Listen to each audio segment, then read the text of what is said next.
یاد کرنا یہ ہے کہ بندہ اللہ تعالی کو ذکر کے ذریعے سے یاد کرتا ہے. اللہ تعالیٰ اپنے بندے کو نئے نئے اعمال کی توفیقیں دے کر یاد کرتے ہیں. اللہ اس بندے کے راستے کھولتے ہیں, فیصلے اس کے حق میں کر دیتے ہیں. اس کے لیے خیر کے فیصلے کر دینا یہ اللہ کا یاد کر رہا ہے. اس لیے فرمایا فذکرونی اذکرکم, میرے بندو تم مجھے یاد کرو میں تمہیں یاد کروں گا. توجہ فرمائیے, فذکرونی اذکرکم, میرے بندو تم مجھے یاد کرو میں تمہیں یاد کروں گا. کیا مطلب؟ میرے بندو تم مجھے فرش پہ یاد کرو گے, میں پروردگار تمہیں عرش پہ یاد کروں گا.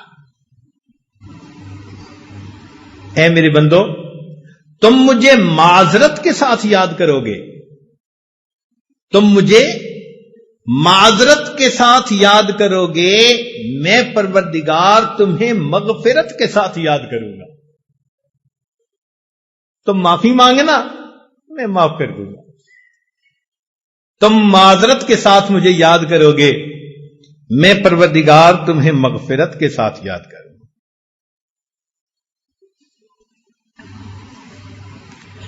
فذکرونی اذکرکم, میرے بندو تم میرا احترام کرو گے, میں پروردگار مخلوق کے دلوں میں تمہاری عزتیں بٹھا دوں گا. کہتے ہیں بشر حافی رحمت اللہ علیہ شراب پیتے تھے, غفلت کی زندگی تھی. ایک دن جا رہے تھے, انہوں نے ایک کاغذ کے اوپر اللہ رب العزت کا نام لکھا دیکھا کہ کاغذ زمین پہ گرا ہوا تھا. ان کے دل میں خیال آیا یہ اللہ کا نام ہے. انہوں نے وہ کاغذ اٹھا کر اونچی جگہ پر رکھ دیا. اتنا سا عمل کیا. اللہ رب العزت نے وقت کے ایک ولی کے دل میں الہام فرمایا کہ جا کر بشر حافی سے کہہ دو کہ تم نے میرے نام کی عزت کی, اس کے جواب میں میں تمہارے نام کو پوری دنیا میں عزت عطا فرما دوں.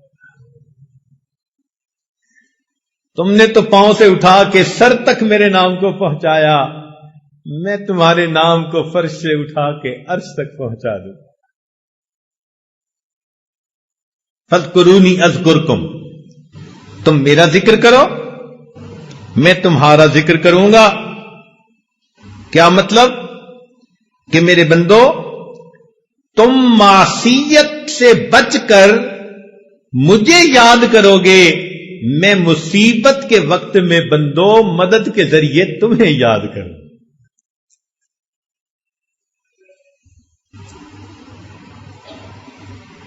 فذکرونی اذکرکم, تم مجھے یاد کرو میں تمہیں یاد کروں گا. کیا مطلب؟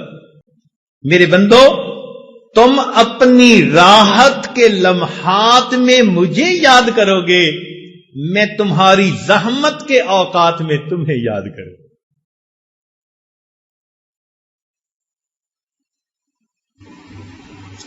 فذکرونی اذکرکم, میرے بندو تم دنیا میں نرم بستروں پر لیٹ کر مجھے یاد کرو گے, اور میں پروردگار قبر میں تمہارے لیٹتے وقت تمہیں یاد کروں گا.